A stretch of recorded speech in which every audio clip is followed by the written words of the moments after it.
আমি বললাম কিন্তু এই মেয়ে এখানে কি করে? ফাহিম বলল তুই কি কোনো অপরাধ করেছিস? আমি বললাম আরে বেটা আমি আবার কি করব? ফাহিম বলল দেখ আমাদের দোকানের দিকেই আসছে, আমার তো খুব ভয় হচ্ছে। বলতে বলতে দোকানে এসে গেল। ফাহিম ভয়ে ভয়ে বলল আসসালামু আলাইকুম ম্যাম, কিছু লাগবে? মারিয়া বলল ওয়ালাইকুম আসসালাম, লাগবে দেখেই তো আসছি। মারিয়ার সাথে পুলিশ দাঁড়িয়ে আছে। আমি বললাম জি ম্যাম কি লাগবে বলেন, আমরা দেওয়ার চেষ্টা করব। মারিয়া বলল তোকে লাগবে চল। আমি বললাম কি বলছেন ম্যাম? মারিয়া বলল বললাম না তোরে লাগবে, চল আমার সাথে। আমি মনে মনে চিন্তা করছি ওই দিন বসে বসে ফোন টিপছিলাম দেখে কি আমাকে ধরে নিয়ে যাবে? আমি বললাম ম্যাম আমাকে মাফ করে দেন, দয়া করে আমাকে পুলিশে দিবেন না, আমার মা আর বোনের আমি ছাড়া কেউ নেই। মারিয়া বলল এত কথা বলিস কেন, সাথে আসতে বলেছি, এখন আসবি নাকি তুলে আনতে হবে? ফাহিম কানে কানে বলল কি রে মামা তুই কি কিছু করেছিস?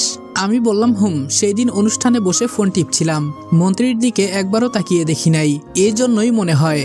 ফাহিম বলল ম্যাডাম মাফ করে দেওয়া যায় না, আমরা গরিব ঘরের ছেলে। মারিয়া বলল সেই কখন থেকে দেখছি কথা বলে যাচ্ছিস, আরে বলছি তো তোর কিছু হবে না, যাবি আর চলে আসবি। আমি বললাম সত্যি তো ম্যাম? মারিয়া বলল সময় নষ্ট না করে এখন চল।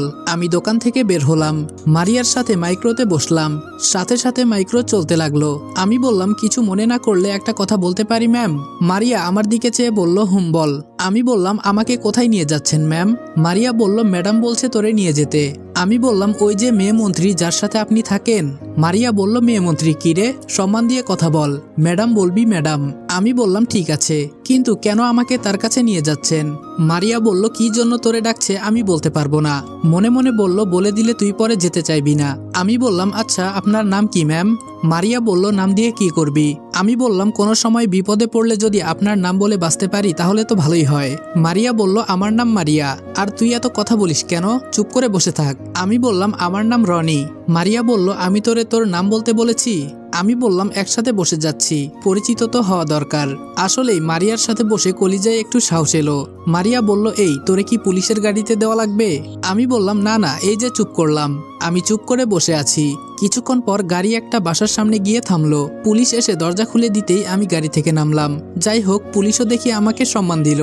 গাড়ি থেকে নেমে তো আমি অবাক হয়ে গেলাম, এত সুন্দর বাড়ি, কি সুন্দর মাঠ, আর বাসার পাশে একটা ছোট ফুলের বাগান, চারপাশের পরিবেশটা এত সুন্দর আপনাদের বর্ণনা দিয়ে বোঝাতে পারবো না। মন্ত্রীর বাড়ি বলে কথা, আর চারপাশে বডিগার্ড দিয়ে ঘেরা আছে বাসাটার। মারিয়া বলল এই আমার পেছনে পেছনে আয়। আমি বললাম জি ম্যাম। এই বলে মারিয়ার পেছনে যেতে লাগলাম। মারিয়া কলিং বেল বাজাতেই এক কাজের মেয়ে এসে দরজা খুলে দিল, কিন্তু আমি এটা বুঝতে পারছি না আমাকে মন্ত্রীর বাসায় কেন আনা হলো। বাসার ভিতরে গিয়ে দেখি আসসালামু আলাইকুম এভরিওয়ান। ছোট করার জন্য আন্তরিকভাবে দুঃখিত। তোমরা হয়তো ভয়েসটা শুনে বুঝতেই পারছো আমি অনেকটাই অসুস্থ। ইনশাআল্লাহ সুস্থ হইলে গল্পগুলো আরেকটু বড় করার চেষ্টা করব। তবে যেহেতু অসুস্থ অবস্থায় আমি ভয়েস দিতেছি সেহেতু তোমাদের কাছে ছোট্ট একটা আবদার, এই ভিডিওতে যদি 5000 লাইক আর 500 কমেন্ট কমপ্লিট করে দিতে পারো তাহলে পরবর্তী পার্ট 20 মিনিটের উপরে হবে। তো আর দেরি না করে তাড়াতাড়ি লাইক এবং কমেন্ট কমপ্লিট করে দাও। তো দেখা হচ্ছে নেক্সট ভিডিওতে, ততক্ষণ ভালো থাকবা, সুস্থ থাকবা, আল্লাহ হাফেজ।